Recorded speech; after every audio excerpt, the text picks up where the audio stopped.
কেবল প্রবাসী আয় ছাড়া অর্থবছরের প্রথম ৬ মাসে স্বস্তি নেই সামষ্টিক অর্থনীতির অন্যান্য সূচকে। বিশেষ করে বাড়তি দুশ্চিন্তায় তৈরি হয়েছে রপ্তানি ও রাজস্ব আয় নিয়ে। আর মূল্যস্ফীতি নিয়ন্ত্রণে কাঙ্ক্ষিত সাফল্য না আসাও ভাবাচ্ছে নীতি নির্ধারণী মহলকে। অর্থনীতিবিদরা মনে করছেন যে কেবল নির্বাচনে মনোযোগ না দিয়ে অব্যাহত রাখতে হবে অর্থনৈতিক সংস্কারও। বিস্তারিত প্রতিবেদনে। বিশ্বস্ততার সহিত পালন করিব। অন্তর্বর্তী সরকারের এই শপথের সাথে নিবিড়ভাবে মিশেছিল 18 কোটি মানুষের প্রত্যাশা, যার বড় অংশ জুড়ে ছিল অর্থনৈতিক মুক্তি। কিন্তু 1.5 বছরে যে কাজটি যে খুব একটা দক্ষতার সাথে করতে পারেনি এই পরিষদ, তা খানিকটা স্পষ্ট সাম্প্রতিক পরিসংখ্যানে, বিশেষ করে অর্থবছরের প্রথম 6 মাসের তথ্য উপাত্তে। দায়িত্বের শুরুতে 3 বছর ধরে চলা চড়া মূল্যস্ফীতি নিয়ন্ত্রণে আনার কঠোর ঘোষণা ছিল দায়িত্বশীলদের, কিন্তু ডিসেম্বর শেষেও তা রয়ে গেছে 8.5%। অন্যদিকে 6 মাসের গড় আমলে নিলে তা এখনও 8.35%। রপ্তানিতে কিছুটা প্রত্যাশা তৈরি করেছিল সবশেষ অর্থবছর, যে অনুযায়ী বড় লক্ষ্যমাত্রাও ধরা হয় 2025-26-এ, কিন্তু প্রথম 6 মাসে তা কমেছে বেশ খানিকটা। তাই একরকম অসম্ভব হয়ে পড়ছে লক্ষ্যমাত্রা অর্জন। যেখানে আংশিক সাফল্য এসছে এবং যেটা মোটেও যথেষ্ট হয় নাই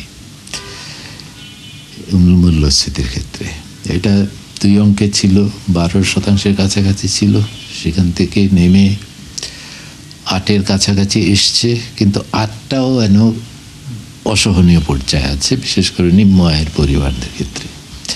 এক রেমিটেন্স দিয়ে তো আসলে অর্থনীতি চলবে না, সেখানে আমাদের রপ্তানি আয়ও লাগবে।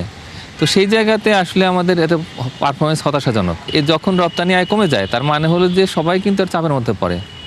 এটা একটা আর ফরেন কারেন্সি আর্নিংয়ের তো সবচেয়ে বড় খাতই হলো আমাদের এই রপ্তানি আয়। অর্থনৈতিক কর্মকাণ্ডে গতি আনা কিংবা বিনিয়োগ কর্মসংস্থানেও সাফল্য নেই অর্থবছরের প্রথমার্ধে। উল্টো বেড়েছে বেকারত্বের হার, তারপরও চিন্তা বাড়িয়েছে নির্বাচনী অনিশ্চয়তা। আর এসব কারণে প্রথম 5 মাসে রাজস্ব আদায় ঘাটতি রয়ে গেছে 24,000 কোটি টাকা। আর হিসাব নিকাশ ছাড়াই 55,000 কোটি টাকা লক্ষ্যমাত্রা বাড়ানোর ব্যাখ্যা নেই সরকারের কাছেও। বাস্তবতা আমলে নিয়ে প্রবৃদ্ধির হারও কমানোর আলোচনায় অর্থ মন্ত্রণালয়। এছাড়া নির্বাচনীয় ব্যয়, প্রত্যাশিত বেতন ভাতা সহ নানা অনুষঙ্গের রাষ্ট্রীয় হিসাবে পরিবর্তন আনতে হচ্ছে সরকারকে। কোভিডের পর থেকে আমি বলবো যে বিনিয়োগে একটা খরা যেটা এসেছিল সেটা কাটেনি।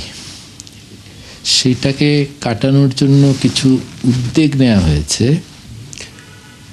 মোটা দাগের সংস্কার, কাঠামোগত সংস্কার, কিন্তু সেগুলো খুব একটা এগুতে পারেনি। এই সব কিছু মিলে অর্থনীতির গুমোট অবস্থার মধ্যে আছে এখন অর্থনীতি। এটা যে একটা নিয়ন্ত্রণ বা স্থির হয়েছে তা কিন্তু না, কিন্তু যেটা টার্গেট দিচ্ছে সেই টার্গেট কিন্তু কোনোটাই কিন্তু টার্গেটের কাছাকাছি যাচ্ছে না। আমাদের রাজস্ব আদায়ে কিন্তু খুব একটা নাই। তবে এসবের মধ্যে স্বস্তি ছিল কেবল প্রবাসী আয়ে 6 মাসে যা ছাড়ায় $16 বিলিয়ন। এছাড়া উন্নতি হয়েছে বৈদেশিক মুদ্রার রিজার্ভেও। রাকিব আল জাবেদ, 71, ঢাকা।